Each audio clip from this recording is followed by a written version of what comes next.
This PSA was brought to you by The Peter G Show. You may have second thoughts after this show. Don't drink the faucet. We're really talented. We should get Oscars. Just pick out a car, for Christ's sake. No, hi, my name is Peter. Yeah, I want. Here's good. Yeah. Adam Perry. I need to get back in the genie bottle.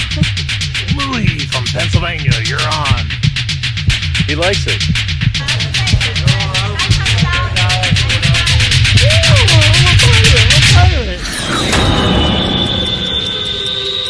It's showtime.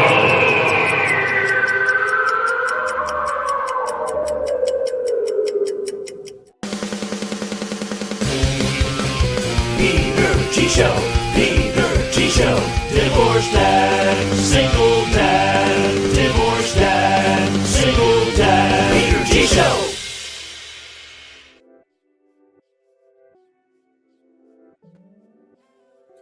That's right, it's showtime. Wednesday, right here. Life with Peter G, the Peter G Show.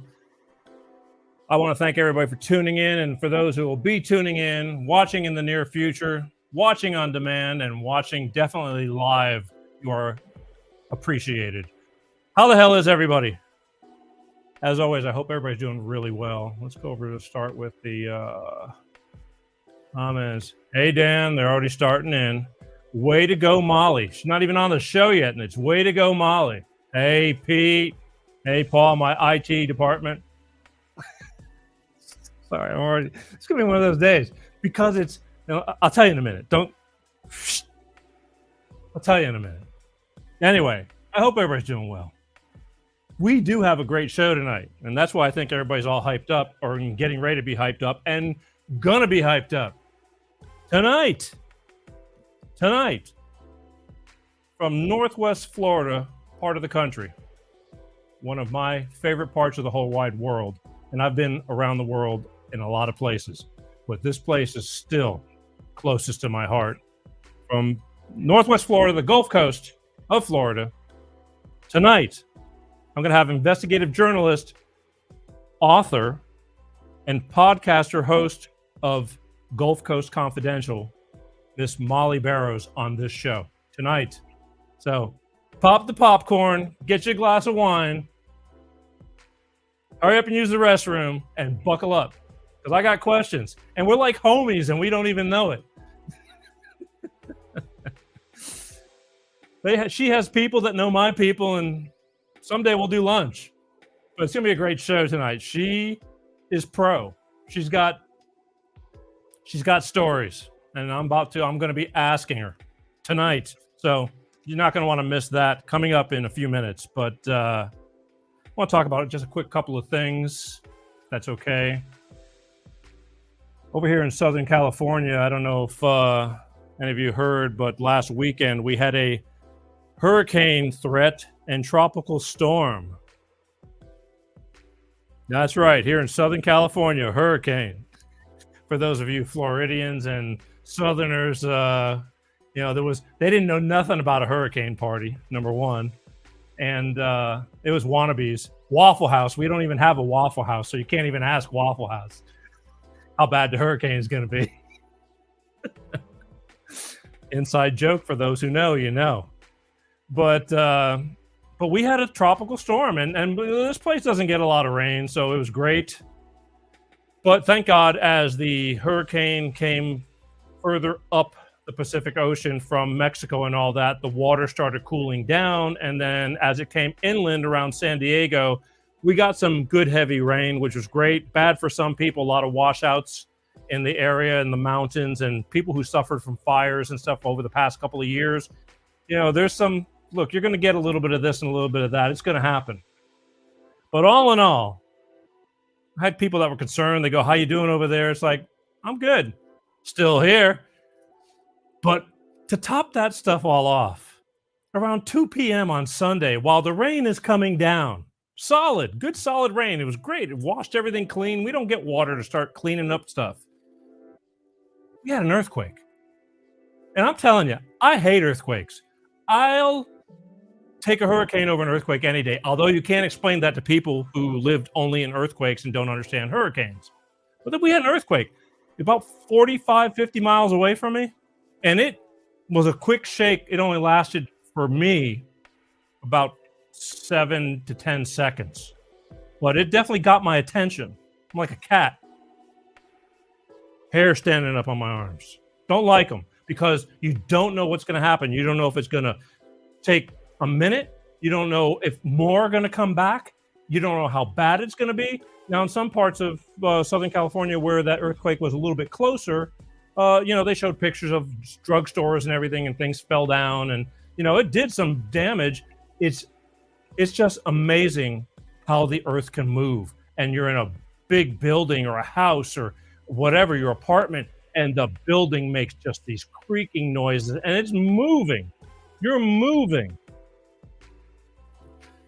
Anyway, we had a tropical storm / almost a hurricane and an earthquake at the same time. So we had a hurricane. That's a joke. The jokes are free, by the way. But it was strange. It was definitely strange. We haven't had any serious earthquakes since Northridge in the early 90s, and I was in that one too. Do not like it. That one was the worst of the worst. But cross my fingers, I won't be seeing any of those for a while because they're not that good. But I just wanted to let you know that and so those of you who are going to start, crying climate change and all that, it's like, take a deep breath and sit down. We're not having climate change. This happened also in 1939 or something like that. Not a hurricane, but a tropical storm / hurricane that came up from the Pacific side. Stuff happens. But I guarantee you, all you people that, I know it's hot as hell down in the Gulf Coast. We'll talk to Mollye about that. And it's been hot as hell. And last year it rained for 2 months, which was unusual. Now you're getting 2 months of heat wave. But I promise you, sometime in the late 90s and the 80s, that stuff happened also. We just forget really quick. We're living in the moment and life is so busy and you forget. But anyway, that's what happened. So moving right along, I just want to enlighten you and current events right here live on Life of Peter G, the Peter G Show, every Wednesday, like clockwork, 6 p.m. Pacific, 8 p.m. Central, and 9 p.m. on the East Coast. God willing. All right? I tell you I love you guys? I do. All right, so here's what's going to happen. Oh, one last thing. Maui, still prayers for them because God knows there's certain people in this world that are not caring so much about that. There's a lot of loss. A lot of controversy going on about what went on over there. And I'm telling you, people, question everything. I don't think there's forces in this world that are doing things for personal gain. And I feel really bad. I don't know. We'll get into that because next week I'm taking this show all by myself and it's going to be a bitch-a-thon. Hi, my name is Peter. Glad you can make it. But anyway, I just feel bad for these people. They lost everything, and there's hundreds of lives still unaccounted for. And, and regardless of whether you had a fire in your kitchen that almost took your, 20 minutes to put out or something, these people lost it all. So prayers for them. And I hope that the recovery, which is not going to be anytime too soon, is going to be in their favor and not somebody else's. But we'll talk about that next week and the weeks to come because it isn't over. It's just beginning. Okay, here's what's going on. Where am I? Coming up in about 2 minutes, 3 minutes, something like that. I don't know. Lost track of time. We're going to be bringing podcast show host Miss Mollye Barrows from Gulf Coast Confidential on the show. But first, want to hear a little something from my good friends over at Clean Star Products with their money-saving fuel additive DX1 driver. So I'll be right back. Let us help you with the high price of fuel. Hello, I'm Ty Thompson at CleanStarProducts.com. We can optimize your engine, saving you money in gas. Here's how. Our program works the same with gasoline and diesel engines. Whether you're using a car pack or SUV pack, the instructions are the same. Add 1 bottle to your engine oil, and each time you change your oil, add 1 bottle to the fuel tank each and every fuel fill-up. It's that easy. You get 10% fuel economy on average, lower emissions, and increased horsepower. DX1 sells for $2 an ounce, so for just a few dollars a fuel tank, you can optimize your engine, saving you money and gas. Come on, give it a try. It's the finest green-grade oil in the world from a California environmental company. You're going to feel it when you drive. Order online today. We'll get it out right away. CleanStarProducts.com/shop. That's right, Clean Star Products. They actually have something that works, people. If you want more information, go to www.cleanstarproducts.com. They'll talk to you.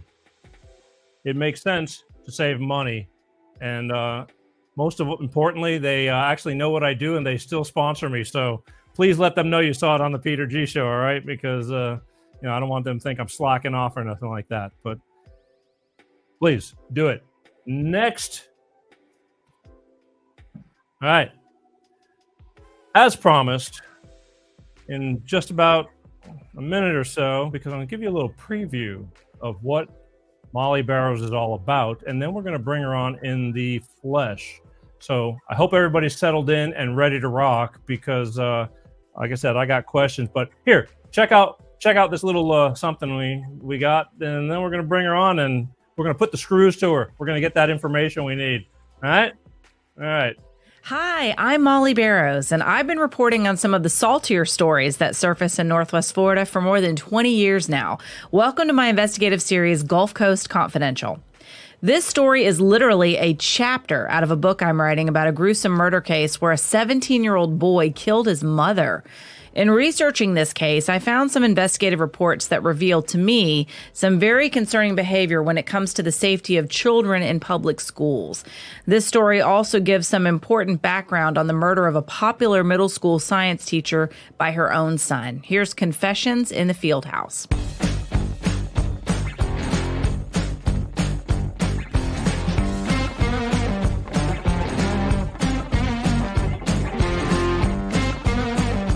I'm investigative journalist Mollye Barrows. For years, I've covered the stories that made headlines in Northwest Florida and all along the Gulf Coast. Murders, missing persons, and mysteries of all kinds. These cases are far from over for many victims because the full story has yet to surface. Join me for Gulf Coast Confidential, where I dive into the saltier side of the South and expose the lies, greed, and corruption that often weighs down the truth. It's time to turn the tide and get a shot at justice. That's right. Mollye Barrows coming on in seconds. Are you chomping at the bit yet? You should be. That's my little teaser. But before she comes on, I just want to remind you, have you subscribed to my YouTube channel yet? Have you? Well, why not? It's free. Just go over to YouTube, Google Peter G Show, brings you right up to it, and hit the subscribe button. It'll notify you every time a show is on. You can watch it on demand. There's over 300 shows and counting, all different topics. And again, I love the ones that take the time to watch the shows, but if you're on the go and busy, take an earbud, put it in your ear while you're driving, while you're at work, because we all know work is boring. Google Peter G Show podcast. Take the audio version. It's on like 27 different platforms, Apple Podcasts, Spotify, Amazon Music, you name it. And just take the show on the road with you. It's the next best thing to being there. Just want to throw that in because it's shows like this that you're going to be watching that you need to be involved in. Take the initiative. Hit the subscribe button on YouTube. They're killing me over there. Let's do it one person at a time. And now, without further delay, I'm sure they're going, come on. Let's go. Bring on the dancing girls. All right, here we go. Ladies and gentlemen, without further ado, from the Gulf Coast of Northwest Florida,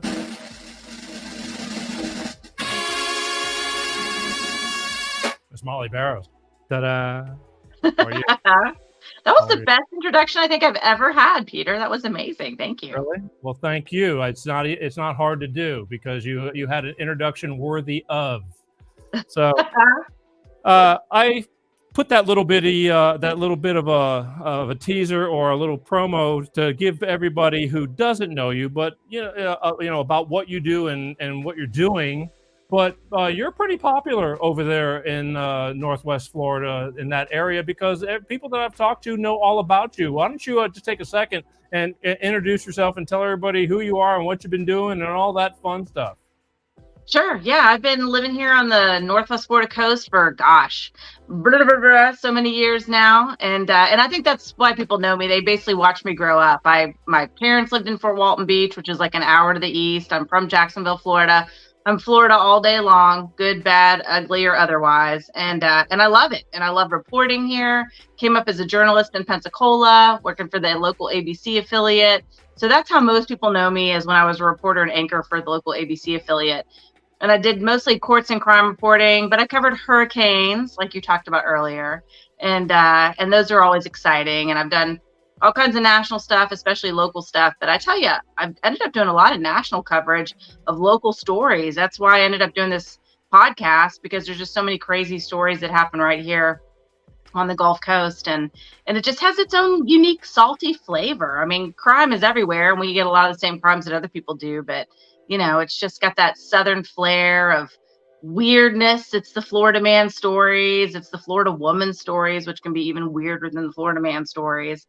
So I love it. I love reporting here. I love being in Northwest Florida. And I just love the internet for making it possible for me to stay here and still do what I love and report on all the craziness. I get it. And, you know, it's funny how you use the saltiness of, because, you know, every time, even my daughter, when we're down there, you see everybody with stickers on the back of their truck, salt laugh, you know? Yeah. I know. It's kind of predictable, isn't it? I know. But there's like, it's warm-hearted to be predictable, I guess. No. It's good. It's, you know, I mean, salt life. Everybody loves the Gulf of Mexico. The water is the biggest draw of the whole thing, and the sugar white sands. I mean, 80-degree water. You know, I don't even go in the Pacific Ocean over here. It's cold and it's rough and it's rocky, and I don't deal with it. I wait till I go back to Pensacola, and then I live in that water. Yeah, and you have great white sharks and stuff, and like I don't even want to deal with that. But I do. I mean, I've actually covered shark attacks here on the Gulf Coast. So I don't even know why I'm bringing that up. That actually, not to digress, but like the first time I think I ever was on national news was on CNN a million years ago, when a young kid named Jesse Arbogast had his arm bitten off by a shark, and that's not funny. I don't mean to like giggle about that. That's horrible, and bless his little heart, it was a terrible thing.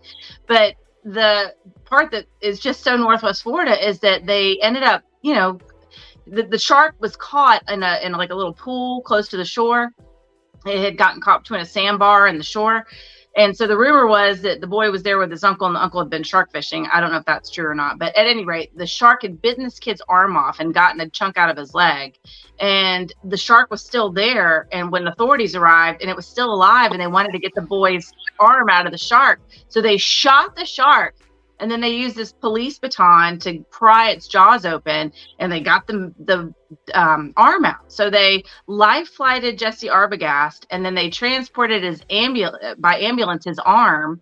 And he ended up surviving. His life was not the same, bless him, because most of the blood had drained out of his brain. So it caused some disabilities for a while. And I think he's since passed. So I don't mean to be such a downer right off the top of the show. But it was just crazy, like going back to just crazy stories that happen along the Gulf Coast, you know, shark attacks. But great whites, I don't know. That's a whole different animal. I just wouldn't even want to. And it's cold and the sand is brown, but it's beautiful. I mean, the views are beautiful. Anytime you're on the coast, it's pretty. Look, I saw just recently there was a hammerhead shark over there in Destin or someplace like that. I mean, you know, they're around, but they don't, you know, you don't have seals over there, so the food chain is a little bit different than it is over there. But you know, you've been at it a while. I just love it there, and you know, believe me, it's you know, once I get settled in, it's like it's hard to leave, but then I come back and you know, I got a life over here too, so I'm just trying to keep that balance. But you've been at it for a long time, and you're an author too. I mean, tell me about the book you wrote, and you said you got one in the making of too. Is that correct? Yes. So some years ago, there was another crazy murder case going back to being, you know, getting national attention again. It's just, we used to joke in the newsroom where I worked when I first started reporting that Pensacola was the invisible axis on which the world turns, because so many national stories that happened had a connection. They either came from Pensacola or they were somehow connected to Pensacola. Like, take Susan Smith, for example, who murdered her boys and blamed it on a stranger, and it turned out she was the one that did it to be with her lover. But her husband ended up moving to Pensacola. You name it. There's all kinds of crazy things that happened. But the King brothers was the reason that I ended up writing this true crime novel. I was on the Courts and Crime beat. They murdered their father back in 2001. It was they were the youngest children to be charged as adults at the time in the state of Florida. They were, very young, 11 and 12 years old. It was a very complicated, crazy kind of case. They confessed and they recanted. There was a convicted pedophile, if you will, who had been convicted in a previous case, who was involved with the family and was accused of molesting the younger son. And and that's basically what my book was about. It was called A Perversion of Justice, or it is called, you can still find it online, but essentially they wanted to find out why these kids killed their dad. And a lot of people suspected it was because this influence of this particular man that was accused of molesting the younger boy. And anyway, so that was the very first true crime book that I had done. And I'm working on another one now, which is also another case of matricide. That was patricide, where children kill their fathers. And this one is the case of a 17-year-old boy who killed his mom. And the reason I even wrote this story is because the sister of the mother reached out to me. She was a popular middle school teacher, Sharon ate a lot. Her 17-year-old son showed up at her doorstep on Christmas Eve with a knife hidden up his sleeve. And she thought they were going to go to church and do a family dinner. She was divorced from his father. They had just separated a couple of years earlier because the father had lost his job. He'd been fired as a teacher. He was also a teacher, and he'd been fired from his job at Pensacola High School for having an inappropriate relationship with a 14-year-old girl in his science class. So there was just a lot there that would make you wonder, hey, what was going on behind closed doors? Is it just that this kid went crazy because supposedly he was diagnosed with schizophrenia? He was found not guilty by reason of insanity. So the book is really about not just the murder, but what went on before, what happened to this family before this kid did what he did, and what the family is going through now, what Sharon Adelot's relatives have been going through, just trying to deal with the aftermath of not only her death, grieving her death, but this kid comes up for consideration to be released from basically Florida state hospitals where they keep the criminally insane. So every 6 months, if you're found not guilty by reason of insanity, the state of Florida evaluates you, brings you back up before the court, and they're like, do you still meet the criteria to remain in custody, or do you meet the criteria to perhaps move on?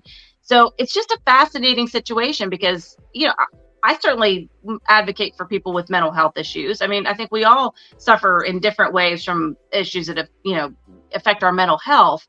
Thankfully, none of us turn to homicide for solutions or hear voices that tell us to kill our parents.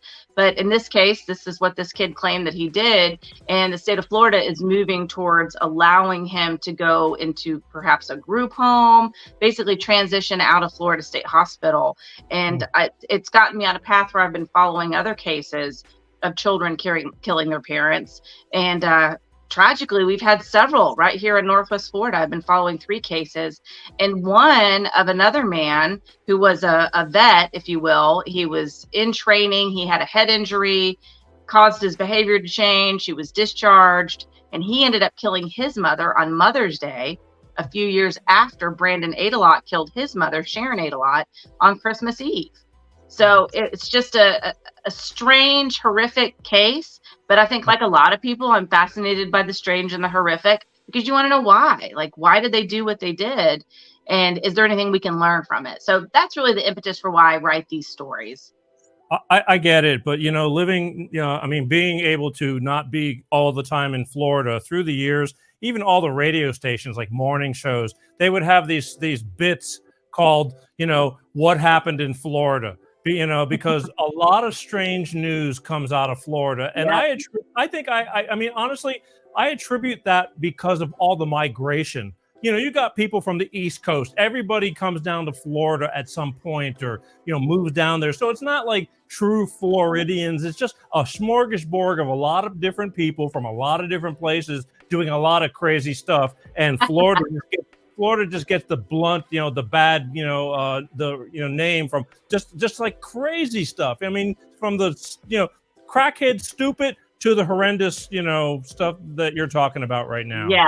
Yeah, and you're right. And we talked about that too. I mean, I just like 1,000 stories just popped into my head right now that I could tell. But to wrap up the one point about why so many Florida stories make the news, I think we have just a really great public records law too. We call it Florida sunshine, being in the sunshine. And so we can request all sorts of public records, whether it's arrest reports or court records, all sorts of documentation is open to the public. So that's where you find those details. I'm not sure that Floridians are really any crazier than anybody else in the world. You just get to read about it. You can find out the details. As I start to cover crimes in other states, I realize it's more difficult to dig into their clerk of courts records, or more difficult to find those arrest reports. But in Florida, thankfully, we're like, here, check it out. Look at the crazy things that we did. But even still, Florida stories that people that are from Florida do crazy things in other parts of the country, and it still ends up a Florida story. And I just have to tell this one because, Florida man gets the reputation. But there was who was in Louisiana, and it made the news a couple of years ago. It's probably longer than a couple of years ago, but the older you get, it seems like only a couple of years. But she and her husband were traveling back to Florida from Louisiana, I believe it was. They stopped at a gas station and they had a camel that people could take pictures with and pet or whatever. And this camel sat on her husband and wouldn't get up, and he was screaming for help. And so she kept trying everything she could to get this camel up, and she ended up biting this camel's private parts. And he did move. I mean, the camel got up, and he got off her husband. So I guess in that regard, she saved her husband. But that's still a Florida story that happened in Louisiana. So I can't credit Florida's open records laws for getting the word out. It's just Florida people do crazy things, But I would like to think in that case she was motivated with a good reason. I just think I could have resorted to different tactics, but she went straight for it. I mean, I could think of so many different ways to make that camel move, but I don't know. I guess or she just used. Not worried about it, or just go. Be like, I'm sorry this happened to you. Oh well, yeah, the damn camels. I mean, sometimes you got to walk a mile for a camel, but it's look. There's lots of crazy stuff that comes out of there, but you've pretty much seen it all. And being on your previous past, being on TV and things like that, that's a grueling schedule. I mean, especially morning television news. You have to. What time did you have to be up at the studio if you were doing mornings? Oh, I got up at 3:00 in the morning to be there at 5. And then I think, after I got off the morning show, it started at 5. And then I think they started at 4:30 later on. I couldn't imagine. I mean, it is. I mean, it's enough to make you hate your existence, like getting up that early in the morning, you have to go to bed so early. That was when I started eating anything at any time of day. Like it used to be breakfast foods for breakfast, lunch foods for lunch, dinner foods for dinner. But now it was like, whatever, time means nothing to me anymore. I can eat chili any time of the day, nachos all day long. It just didn't mean anything anymore. Time didn't matter. It's just like whatever I can do to stay awake, Yeah, it's a tough schedule. I mean, it really is. Entertainment is, in whatever form, is not for the faint-hearted. I mean, it just is, especially if you're single, and you're young, and that's all you eat, breathe and drink it, and that's okay. But as time passes, you perhaps start a family and things like that, and it gets really, really tough to do. And I had people even when I was younger that if they didn't get a certain amount of sleep every night, they were a mess all day long. Whereas I would go 2 days straight because I had to, on things. But it's not easy to do. Not everybody can do that. Yeah, no, sleep deprivation is the worst, and I get mean and angry. I'm probably more like the camel, wanting to sit on people and not get up because it's just doesn't put you in a good mood. But yeah, by the time I was on that morning show for like 5 years, and towards the end of that 5 years, I was like, whatever, I think I'm done with TV. I can't do this anymore. It's taking a toll on me physically and mentally. When you're worn out, you just don't have as good of an attitude about things. And then right about that time, they were launching a 4:00 newscast. So I applied for that and I got it. And then so for 1 year of my TV career at that particular affiliate, 18 years I was there, and I had 1 year where I had a normal schedule, which was like 9 to 5. So when I got the 4:00 newscast anchor position, I came in at 9, I reported during the day, I anchored the 4, and then I left. and it was wonderful. I had a life afterwards. But then, but then they were like, oh, you're doing great at the 4. How about the 10? How about launching another newscast at 9? And it is wonderful. I love live television. You get it. You know what it's like. I mean, there's nothing like it. It's so much fun. It's exhilarating. You're sort of in the know and getting to be involved in all sorts of different things. But at the same time, it's a big sacrifice. You do have to give up time with your family. You do have to give up time with your friends. It does take a toll on your body to a certain extent. And, a couple of years into that nighttime schedule, I got married, I had a child, I had some major family changes. So I decided at that point that it wasn't worth it to me. And, the internet was starting to take over, and I thought, well, let me put my family first for right now, and I'll keep the television stuff on the back burner. In fact, when I left that station, I didn't even intend to do television anymore. But, as so much happens in life, I think what you're meant to do ends up falling in your lap. And TV opportunities came to me again in other ways. And I realized, I really do love this. I want to do what I enjoy doing. I want to do what I feel like I'm good at, but I also want to have that time to spend with my family and take care of my family. So it's still a constant balance. It's not like I've found the answer and it's all working out perfectly now, but it is much better than it was before. I do love the excitement of the daily newscast. I'm working for the Pensacola News Journal now as a newspaper reporter, but I say that loosely because really it's all changed. I mean, newspaper and TV, we could go on and on about the business models of both, but it's all merging and becoming the same sort of product. It's all online. They both use video. They both use pictures. It's all about just succinct storytelling conversationally so that people understand what you're talking about in a world where everybody's easily distracted. Yeah, I don't think television and I think everything like your major television, I think they're struggling. NBC, CBS, ABCs. There's too many places to go to now. On the spot, you don't have to wait for their programming and the things are changing, but it's the way of the world, because I don't think there's any perfect thing to anything. I mean, with life struggles, everything is kind of hard. It is what it is. Paul is saying Molly's going to make you look good tonight. Yes, I am in agreement. I am in agreement. Thanks for that, Paul. Oh, I love him. Thank you, Paul. One of your fans. Nobody holds back over here. There's just take it. But do you miss Pensacola? How do you like? I'm sure I loved LA. Every time I've ever been out there, I love it. I love the weather. I love the people. I love the laid backness. I even dig the traffic. But how do you like it? All right. Compared to Pensacola. All right, you got a minute? Yes. I think, hang on.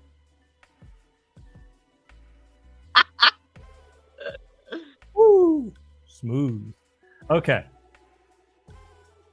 I think that I hear people all the time. Again, I traveled a lot. When I was playing music, whether it was regionally, I told you about a band that I was regional in called the Pilots back in the day when I lived there. And we were every place you go to, every town, every city, every state, when you meet people, you're going to bump into somebody that's going to say, man, this town sucks, or this state is, it's just the way it is because they live there. I firmly believe that, when people go on vacation, they go for 2 weeks, you're seeing and doing the highlights of everything, and you're going, oh, it was freaking great. I mean, it was just awesome. I could live here, because you don't live here. So I'm pretty equal across the board with this. That's my theory, is that because, Pensacola, I love Pensacola, all right? But there's really nothing like the job opportunities. There's not a whole lot there. The Navy base was the biggest thing, and it's suffering in a lot of ways, but we got great beaches. If you could afford to be a beach bum, it's the best. It's the best of the best.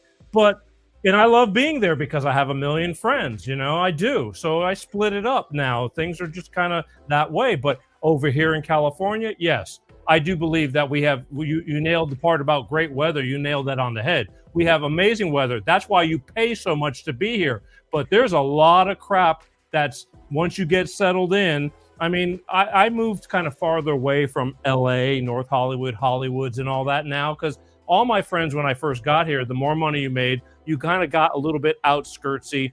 And when you had to come in to do sessions or whatever you did, you didn't have to be at work every single day like clockwork for something.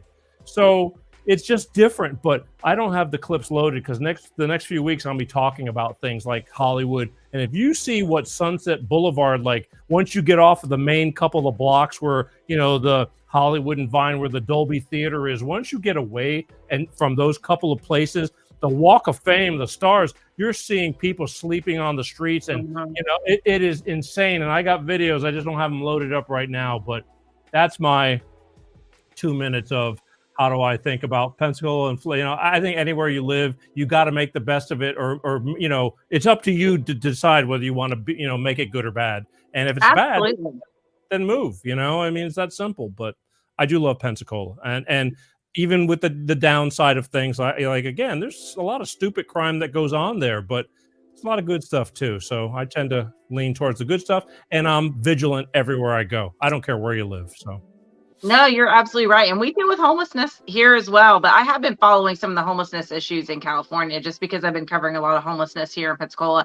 I think communities across the country are dealing with it. The economy has gone to crap in a lot of ways. It's the huge gap between the haves and the have-nots, and the middle class is all but destroyed. Not to go down that route, but it's tough. It's tough anywhere you go. But I think one thing about Florida, at least until our insurance started skyrocketing, and now our property appraisals are just skyrocketing as well. But it is a beautiful place to live. It had been an affordable place to live. That's slowly changing. But people have been able to come down here, and I think that's partially why the Gulf Coast is so interesting. It's the kind of place where people come to escape, whether you're just going to escape on vacation or whether you're escaping crimes. I mean, Ted Bundy was captured here in Pennsylvania.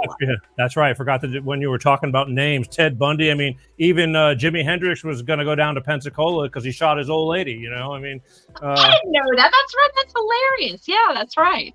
Yeah. Hey Joe, where are you going with that gun in your hand? He's going down Pensacola way. Pensacola. Look, I think Pensacola is a very popular place, but low key popular. It's that's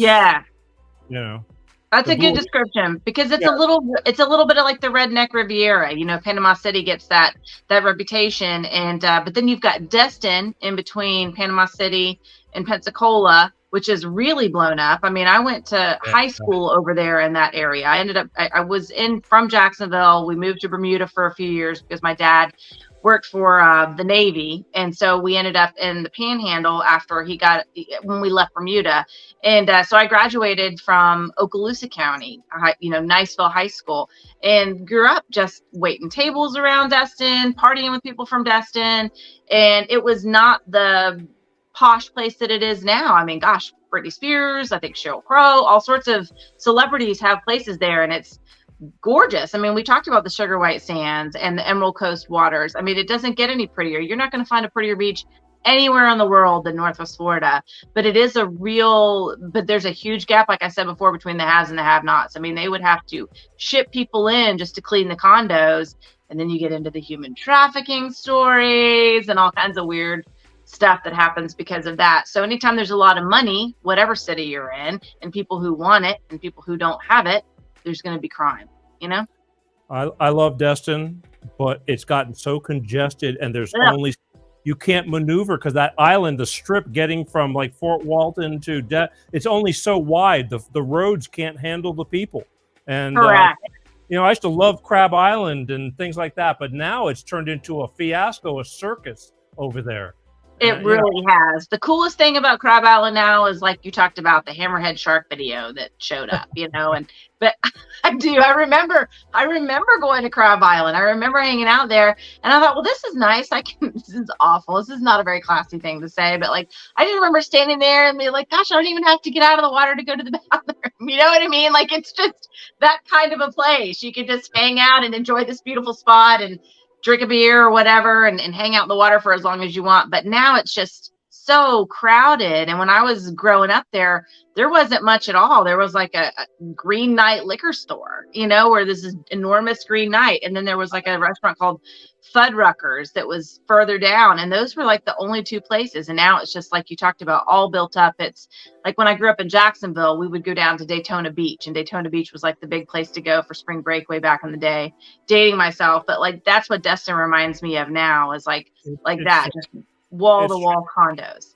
The Green Knight, and like the back porch was the end of civilization. It was the end of civilization, and now you got to go out of Destin and go into Seaside and all those Miramar, the 30A. Yeah. I mean, it's built up so much, but it's just congested. I love the place. I truly do. I mean, but man, it's just gotten difficult to be, not sitting in traffic just to get 10 miles and taking, 40 minutes to do 10. It's, LA without the LA vibe. Right. And that's what I do love about Northwest Florida. I mean, I know it has like a little bit of a redneck quality or a reputation, if you will, but they are really, at the end of the day, they're salt of the earth people, and they're good hearted. And it's really more Alabama than it is Florida when you compare it to the other parts of the state. I mean, you think of Florida, and it immediately makes me think of like a Tina Fey joke and how she described Florida compared to the rest of the country. But I won't say it. But it is like, it does get that reputation for being kind of, out of the norm, as we talked about. And you go further south and it's much more metropolitan, and you have different, there's just a more of a Hispanic influence with Cuba and all sorts of, like you talked about, the immigrants. But I grew up in Jacksonville, which was North Florida, and they were really more Georgia. Like I grew up hearing about the Georgia Bulldogs more so than the Florida Gators. And then I come over to Pensacola in Northwest Florida and Okaloosa County, and then later in Pensacola, and it's all about LSU or Alabama or Auburn. So it's just, that influence is heavier in the Panhandle. So you do have it's the buckle of the Bible Belt in a lot of ways. And I think that's another reason why I've enjoyed covering crime, because there is this very much black and white way of looking at things, good, bad, punishment, exoneration, which is great. You want to see people held accountable, but doing news, I realize there's just so much gray in the world. So where I may have started out saying, oh yeah, somebody should definitely be punished for what they did, and I still believe that to a certain extent, because of that, good-hearted, salt of the earth type thing, I also realize that people aren't necessarily doing a lot of these things because they want to ruin their lives or somebody else's. It's just human nature, and sometimes we make mistakes. But I do love the Gulf Coast for that reason. Good-hearted people with a lot of craziness, Don't forget Gulf Shores too. I mean, they're right next door, and that's like the end of the sugar white sand, but the water's still pretty nice over there. And that place is built up, and a lot of, I know a lot of famous songwriters and stuff have moved over there on Ono Island and all those places, and because they have money, and because it's a great place to hang, and it's right next door, the opposite direction, which was really labeled that was the true redneck Riviera, the Floribama, which is great. My next door neighbors over there in Pensacola, they both of him and his wife work at the Floribama. It ain't nothing like the Floribama when I was a kid growing up. The Floribama was a little bitty shack, and so now it's a corporation, It is, and that's a great description, because my roommate was one of the owner's nieces. Heather Gilchrist, her uncle Joe Gilchrist, was one of the owners for a long time, and God rest his soul, Joe recently passed, but he's the guy that smoked weed with Willie Nelson, and he helped kick off the whole, I don't think I'm letting the cat out of the bag on that one, but like he okay, good. So anyway, he was part of that whole songwriters festival that they hold. Right. They still hold it every year. But you're right. It's such a cool place. And then going back to the crime thing, there was a woman who, I think, God, there's so many crimes and they get confused in my mind sometimes, but she ended up getting, here is a classic Gulf Coast story for you. She, I think, killed her husband in some weird way. I'd have to research it, but then she hauled off with the kids. And like a lot of people, they come down to the Gulf Coast. And I guess that's because, like, in their mind, this is where the world ends. It's the furthest place they can go before they hit the water. Nobody will find them here. So she ended up getting arrested by the police at the Waffle House across from the Floribama with her kids. You know what I mean? Like, that's just as Gulf Coast as it gets. But I love the Floribama. Many is the time that I have spent at the Floribama, at the Songwriters Festival, just having a good time, multiple rooms with multiple bands. But I remember what you're talking about when it was just like one place, but then now that they've expanded, and then they do the mullet toss, and that's kind of a fun thing too, tossing mullet. Who would have thought? But yeah, and again, you just mentioned Waffle House again. Nobody understands the power of the Waffle House. I love it. The Jonas Brothers do. They wrote a whole song about it. Oh, we had a song back again with the band called the Pilots, because when we were on the road regionally in the Southeast at 4 o'clock in the morning traveling, we'd stop at the Waffle House, and those people that smothered, covered, baby. That's right, and God bless the servers that work at the Waffle House having to put up with all the drunks of the world at from 1 o'clock in the morning to 5 in the morning. I mean, they all have earned their spot in heaven, because it's a story within itself. But again, if you don't understand the Waffle House, if you know. So. It's true. It's true. I remember going to the Waffle House many times after concerts. Pensacola used to be the place to go for concerts. When you were in Fort Walton, you'd get bands that would come through at little bars, but Pensacola was like, I saw Depeche Mode there, Don Henley back in the 90s. That was like where you saw the bigger acts, and we would all stop by, my crowd would stop by a Waffle House on the way back. And that was back when they would only take cash. So many is the time that I would like look under the table and find like a 20 or a 10 or whatever. And I was like, oh, fine, my bacon, egg, and cheese sandwich is paid for. This is awesome. But now, like everything else, it's all gone plastic. Salty Sleuth says the Awful House, which everybody knows that slogan. If you know. No, it's not awful. No, I know, but we all used to call it that. I mean, Yeah, for sure. Because after you ate there, it felt awful. Yeah, for sure. And last thing with the Waffle House, we're doing a lot of sponsors tonight. We're sponsoring, info for Pensacola and all these tourist towns. But the Waffle House at 2 in the morning, chances are all the windows are fogged up from the cold, because it's air conditioned, really cold inside and hot outside. So you drive by and it's got that same look, every single one of them, with condensation 3/4 of the way up all those windows. But it's true. And I hate to I have another Waffle House story, but I remember going to see Leonard Skinner in 1993 at the Pensacola Civic Center, which they now call the Pensacola Bay Center. And across from the Pensacola Civic Center, you remember the Grand Hotel, which was the old historic train station and whatnot. So, I came over from Fort Walton with my pals, and we're partying down at the Grand, and then we go to the concert and we come out, we went in, I have shorts on, it was like 80 degrees when we went into the show. You come out 3 hours later and it was cold, it was snowing, and they called it Superstorm 93, and they were making like little mini snowmen on the steps of the Grand Hotel. And then of course we went to the Waffle House afterwards, and just what you were talking about, all that condensation, because it was warm inside that time and then it was cold out, and everybody's like writing inappropriate things and the condensation and whatever. But it was fun. I mean, Waffle House is a source of some good stories. It's a staple of the Southeast and South, and again, always open. And they're your go-to for hurricane information. If they ain't closing, the hurricane is not bad enough. So a lot of stories. I'm sure that I could probably just do a show, about Waffle Houses and go to all of them and just collect the stories, and that'll be a never-ending thing because it never ends. That's a good idea, actually. Yeah. The awful Waffle House stories. I love it, but it is not awful. I love there. I still eat there all the time. I love the Waffle House. Again, it's just a play on words that we all used to use. In fact, even there's even Gail, awful waffle. It's just the way it is.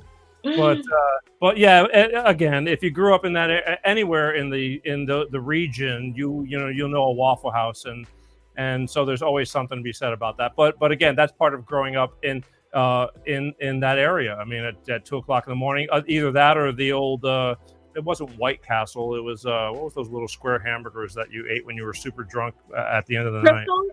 Crystals. Yeah. Sure. And chili cheese fries at Crystals are amazing. It's like the scattered, covered, smothered thing of the hash browns at Waffle House. Yeah. I love Crystals too. We're definitely going down memory lane. We're going to that. Let's talk about your podcast. Okay. When did you start it? And what I know kind of you mentioned how you got started, but I mean with the Gulf Coast Confidential, let's talk about that because that's your big thing, and it really looks good. I've seen some of your stuff, and I mean it comes off well, it's presented well, and you're really good at it. But tell everybody, like how long ago you started, and really how you're digging in with this whole thing and where you're going with it. Awesome. Well, yeah. Well, thank you for asking about that, Peter. No, I started it about a year ago. It'll be a year in October. So I'm planning like a little celebration of sorts for a 1 year anniversary. We've talked about how long I've been reporting on the Gulf Coast. And there's so many stories over the years that I remembered. I remember, we talked about the King brothers, and I wrote that book, A Perversion of Justice, about their case. Well, part of the impetus of me even writing that book is because I just knew when it happened, just even before it blew up nationally, that it was going to be a big story just because of the interest, immediately locally. And that was part of my interest in writing the book about it. One, I wanted to expose what I felt like was injustice to a certain extent of what was happening with the investigation, but also two, just because it was a fascinating story and I like the why. I'm a why girl. Why did it happen? Why did they do it? And I may never know, but I certainly enjoy trying to find the answers. So there's so many stories like that surface all along Northwest Florida, along the Gulf Coast. And I had them in the back of my mind, just, I want to tell people about this. I think other people might be interested in this. And so I'd been out of working for that ABC affiliate for a long time. I ended up working for other media for a while.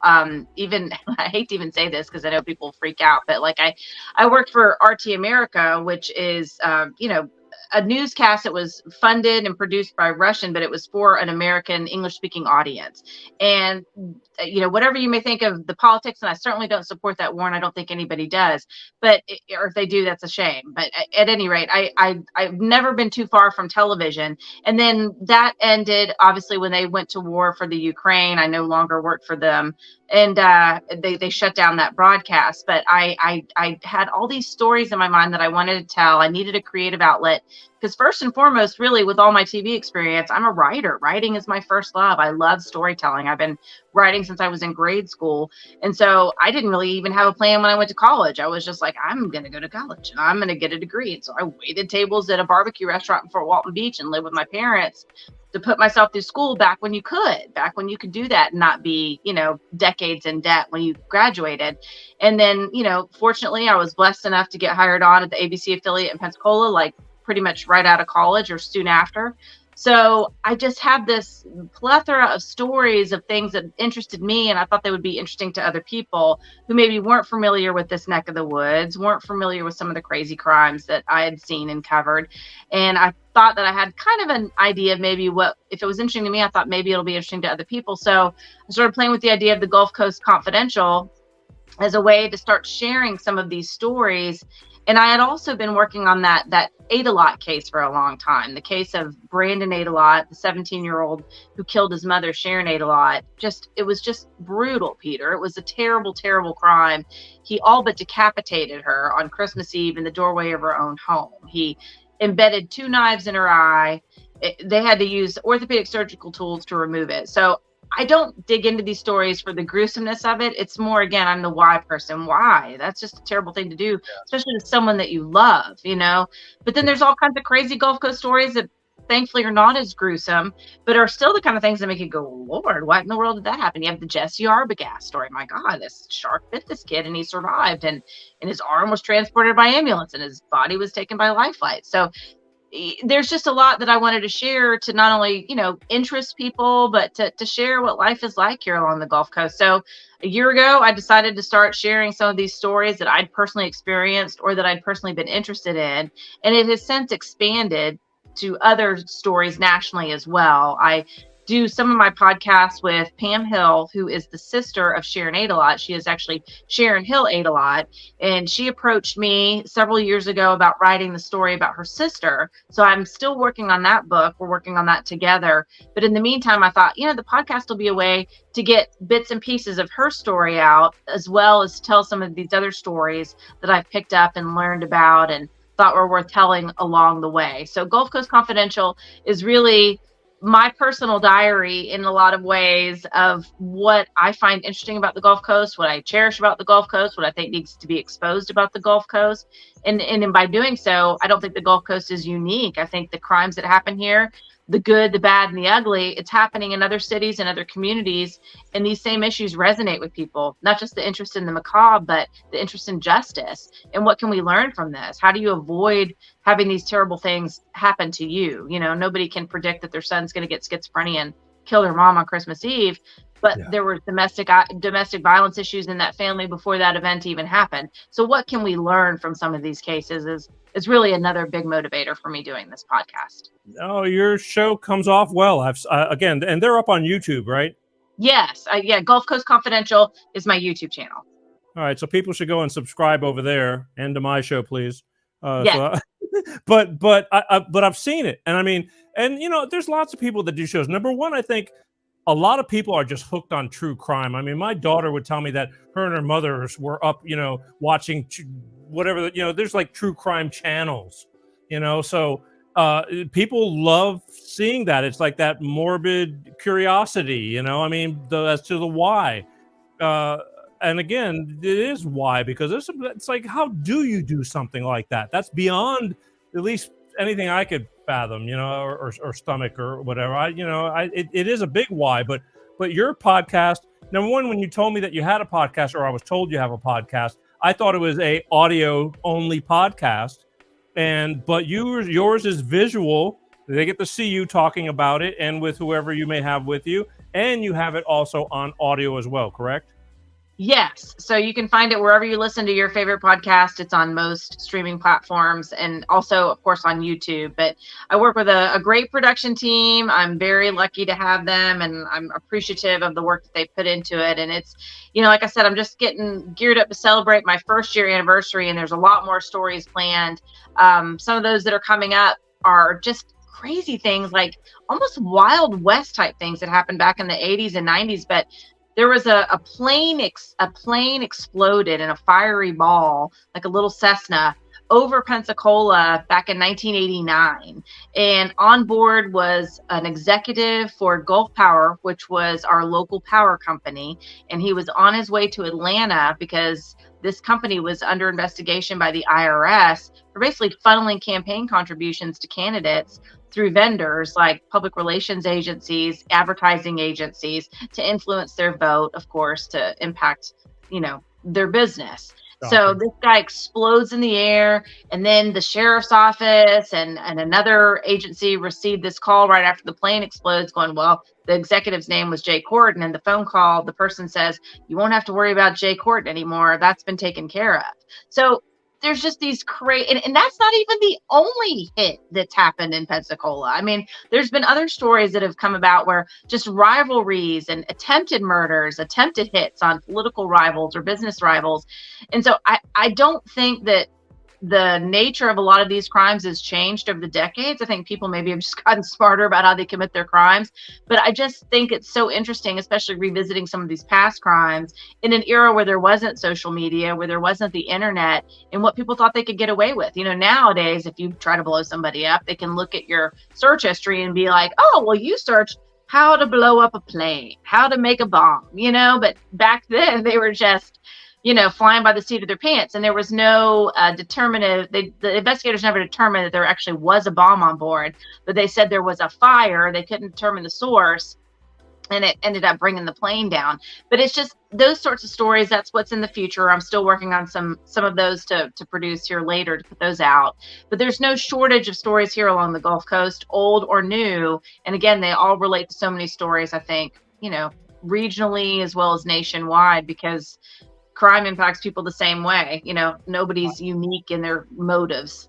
I was going to say we're in no shortage of crime. You just hit that one on the head. But I think every town and city, it's just a matter of, do you know about it? I mean, there's crap that goes on everywhere. I mean, but people, I think, because we're more that area is more viable. I mean, it's just someplace you'd rather be, than North Dakota in the woods or something. So I think more happens. The odds of more happening is going to be there. But I mean, Mobile, God, and New Orleans, they got their hands. I mean, that the murder rate in New Orleans is off the charts right now. I know, and it breaks my heart because I love New Orleans. I mean, going back to what we were talking about earlier, when I was living in Jacksonville, growing up there, you hear about Savannah and Daytona Beach and more of the East Coast cities. Coming over to Pensacola, Louisiana, and Northwest Florida are, like this. They love each other. We have a lot of people that come over from Louisiana that vacation here. A lot of folks from Northwest Florida that go over to, Biloxi and gamble, as well as New Orleans to party or go to shows, which was my thing back in the day. I mean, my first introduction to New Orleans was Jazz Fest. And I went all throughout, every spring throughout my college years and had a ball. But you're right. I mean, it's just tragic. Like any big city, you're going to have crime. But when poverty strikes, it's just people do what they can to survive, and it just kind of turns into a downward spiral. No doubt about it. And again, but I know we've been talking a little bit more about the harder side of things, but that's what your job is to bring awareness and these stories that are interesting. I mean, education, is power. To know that, okay, live your life. You can't live in fear, but crazy stuff goes on, and it does. So, but there is a lot of beauty to all these areas, and that's why everybody is there. But unfortunately, speaking of, all things must come to an end, and we're running out of time. Saying it isn't so. I know, exactly. But yeah, we are, and then that's a sad thing. But here's what I want to do. I want to tell everybody, if they want to see more of Mollye Barrows right there, they can just go to your website, and that'll bring you everywhere. Is that true? Yes, mollyebarrows.com, and you can check out Gulf Coast Confidential on YouTube and just Google it, and it'll pop up wherever you listen to your favorite podcast as well. And Peter, thank you so much for having me on here. I really appreciate it. You've made it so easy, and I felt so comfortable. So thank you.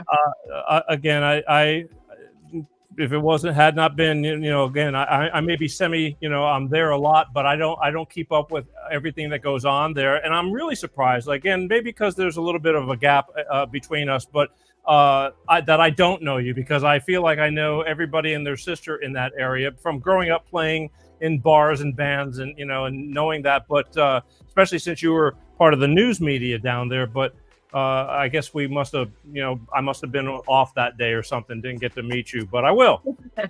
But Paul, had Paul not mentioned it, we would not be sitting here right now. And I'm really glad that we did, because he was right. You are a plethora of information.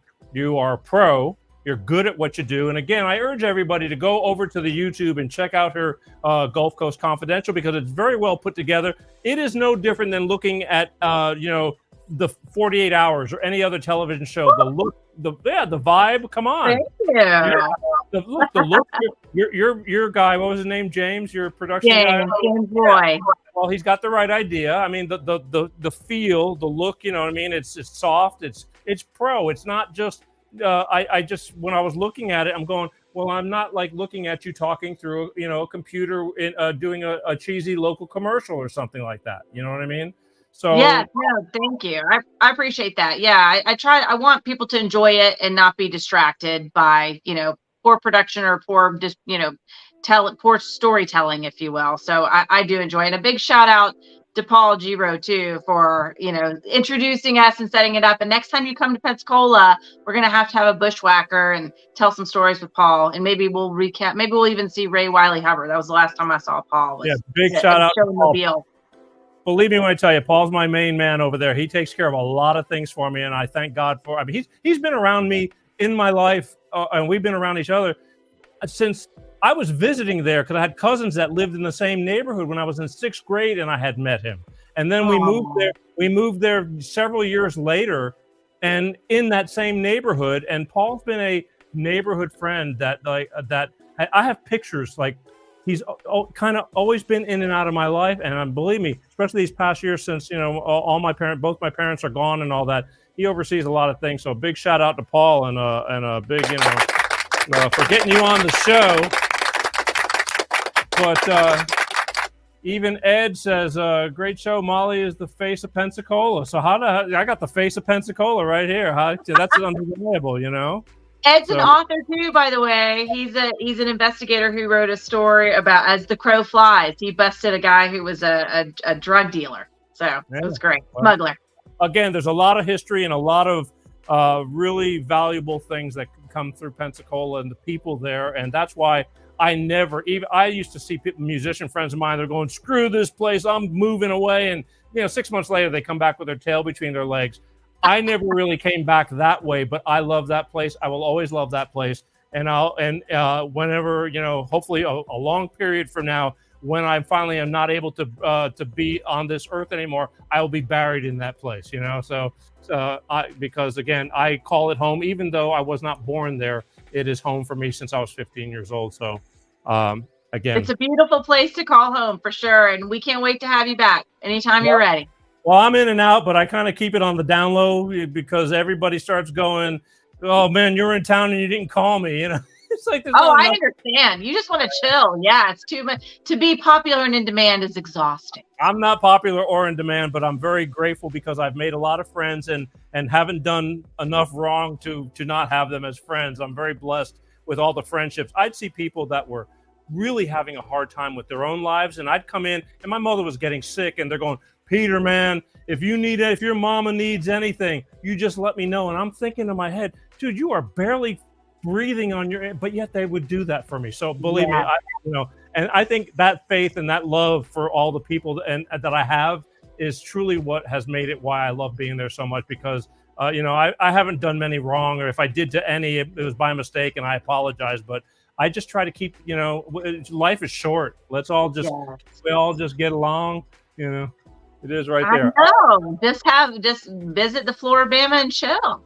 Toss a mullet and relax and listen to a live band and enjoy ourselves. I agree. The Gulf Coast has a lot to offer, but so does LA, and you're rocking it. It's wonderful that we can still see you, catch up with you. There's a lot of things. It's like, don't ask, don't tell, LA, my LA, but I've chilled since then. Well, actually in Pensacola too. So I was, for sure. Yeah, but all good stuff. I mean, I don't regret any of it. I'm just thankful I lived through it. But anyway, all right. Last Gulf Coast confidential story, Peter. You just let me know when you're ready to tell it. I'm ready. I just make the appointment. Let's just make the. I don't know if I'm. No, I don't know. Maybe not. Maybe not. Either way, last look right there, folks. Mollye Barrows, author, investigative journalist. She hosts the podcast of Gulf Coast Confidential right there, and she's really good at it. And the shows are great. Go check her out, and this show will live on too. So share. But again, I thank you for taking the time, because I know you got a kind of busy, hectic schedule too. You're a mother, and you got to work, and we're kind of had to squeeze a little bit of getting around everything. But here we are, and it's in the can, so to speak. That's showbiz talk.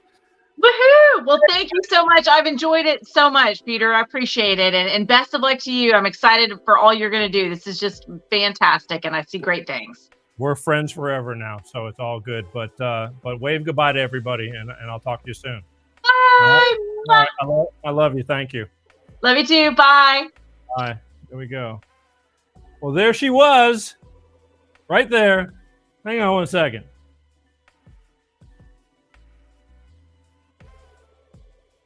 Woo. Good stuff. No, I was talking about the show. Pretty good, huh? Huh? Mollye Barrows right there. There's her website. Check her out. mollyebarrows.com or www. You don't even have to put that in anymore. That's old school, which I still do, but I forgot this time. But she's got a website. That'll take you to everywhere she goes, or go to her YouTube and subscribe to her YouTube channel right after you subscribe to mine, or vice versa. I'm struggling. She's going to get really big because she's doing interesting stuff without getting banned. I have a bad habit of talking about things that some parts in this world just don't want you to say things, and so I get slapped on the wrist.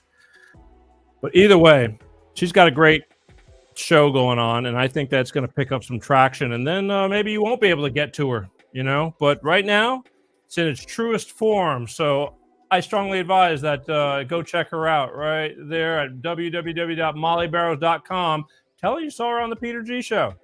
Let her know. I'll have her on again. We'll talk about some true crime. Right now, the first show when I bring on somebody, I like to do a little background. So we talked a lot about the area, because we both can relate. But I think a lot of you guys can relate too. And if not, go down there and check it out. It's a great place to go spend a few weeks. No doubt about it. If not the place. to go spend a few weeks. It's affordable considering, even though everything's going up, but it is what it is, and it's a good thing. So I recommend it. Peter G gives it 2 thumbs up. All right, listen. Speaking of YouTube, I'm going to ask you, if you haven't subscribed to my YouTube channel, why the hell not? Please just go over to YouTube, Google up or search Peter G Show. Hit the subscribe button. It's really super simple. I would deeply appreciate it. They have shadow banned me a lot and throttled me back because I'm a bad boy trying to talk about things that are truthful and, in my opinion, the truth. And again, there's a lot of censorship going on, and they kind of hit me because it's easy to stomp on the little guy. But if you keep subscribing to that channel, they will let me grow, and then I'll outgrow their objections, and they'll start opening up the the throttle to let me be seen a little bit more. But go do that. Again, I love you guys for taking the time to watch the Peter G Show. But if you don't have the time, you can take the show on the road with you. Put an earbud in your ear while you're driving to work, commuting. A lot of people spend a lot of time in their cars. Just put an earbud in your ear. Google Peter G Show podcast. Take the audio version with you. I try to be conscious of when I do my shows that you can listen to it and still get the big picture. Once in a while, I do some stuff that, I would like you to watch. Hard to interpret it, but for the most part, the shows are still very digestible from listening to them while you're at work or in the car or whatever the heck you're doing, running, exercising. Over 300 shows, all different kind of topics. Tonight, we're doing true crime. Another night, it could be alcoholism or narcissism, or I'm just bitching and ranting about current events, which I'll be doing next week. So you might want to tune in for that. I kind of get kind of animated when I start doing things like that, and I start frothing at the mouth at times, but I still think it's worthy of. I just try to bring things to your attention, to open your mind. Everybody's got opinions, and believe me, when they don't like what I'm saying, they let me know it, but that's okay. But we still need to get along. Division is not where it's at, folks. We all can't be, if we were all, honky-dory with everybody, we'd all be married together, but we're not. But we're all individuals, but we still got to, we're on one planet, so let's make this work. Life is short. Getting shorter, too. Anyway, I want to thank you for tuning in with Life of Peter G, the Peter G Show, right here every Wednesday, like clockwork, 6 p.m. Pacific, 8 p.m. Central, and 9 p.m. on the East Coast. Definitely, God willing. I realize every day when I wake up that it doesn't have to be this way, and I do thank God for letting me have another day. Whether you want to believe or not, I figure it can't hurt. Lord knows, growing up, I'm losing friends as we get older, and things are happening, and people are getting sick, and you don't have to be here, and it's over. It might be not over in a different way, but I kind of like life, and I love being here. So letting me be here to do this with you is definitely a blessing, and I thank you for you taking the time. I know life is full of choices. To sit and watch a long-form show, it takes a lot of dedication, but that's why I can't tell you enough how appreciative I am for you. And please hit the subscribe button. That way, we're going to stick it back to the man.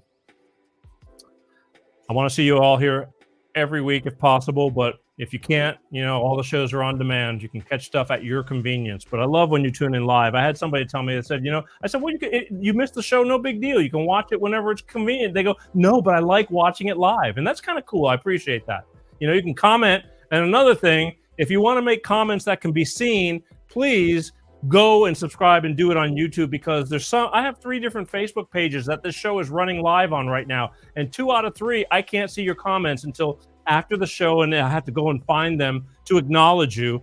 My personal private page, it just won't let the comments be seen on here. Eventually, I'm going to start turning off those channels, and hopefully you'll follow and come on to the main channels, because I'm spread out all over the place. And the reason why I say this is all this stuff is because I have to, because again, I'm all over the map, and I want you guys to start coming in closer. Let's all bring it to, bring it home, and hit the subscribe button on YouTube, and watch it from there. It's real simple, even though I know you may be watching from Facebook or something like that. And if I turn off the Facebook channel because I'm going to have a show that's going to be, threatened by being banned, I'll tell you, and we'll go over back to Facebook. But please do it. All right. Again, this has been a PSA from Life of Peter G, the Peter G Show. I have to tell these things because sometimes people don't understand. I'm appreciative for all you got follow me on my personal page, but it's going to go away one day, folks. And I just want to bring you over because you're taking the time to watch, and I love you for it. All right. That's it. We're wrapping it up again. Thank you, thank you, thank you. And my name is Peter G. And just remember, more than anything, as we wrap this up, to be kind. Life is a bitch. It is. People are having problems. The struggle is real. I watch it every day on Facebook's, prayers for my mother, prayers I'm having surgery, so-and-so is suffering, somebody passed away. I get it. That's why I started this show, because I give a shit. I feel you. So I feel that. I've been through it. And I'm just here to say, you're not alone. We'll talk about these things. We share stories to let you know that you're not alone. So a lot of people are very private. They don't talk about things. I talk about my own issues in order to let you know that, like, nobody's perfect. Whatever your perception is over here, the struggle is real. So nobody's sitting on top of a high mountain looking down at the little people. It's not that way. I'll never forget my roots. I'm just you guys with a TV show. And that's all it is. So again, be kind. You don't have to take a bunch of shit from people, but you don't have to be an ass either. So take a deep breath before you talk. Life is short. My name is Peter G. Thank you for watching Life with Peter G, The Peter G Show. We'll see you again here next week, God willing. All right? As always, I love you guys. Share, share, share. Subscribe. And most of all, peace out. Peter G Show, Peter G Show, divorced dad, single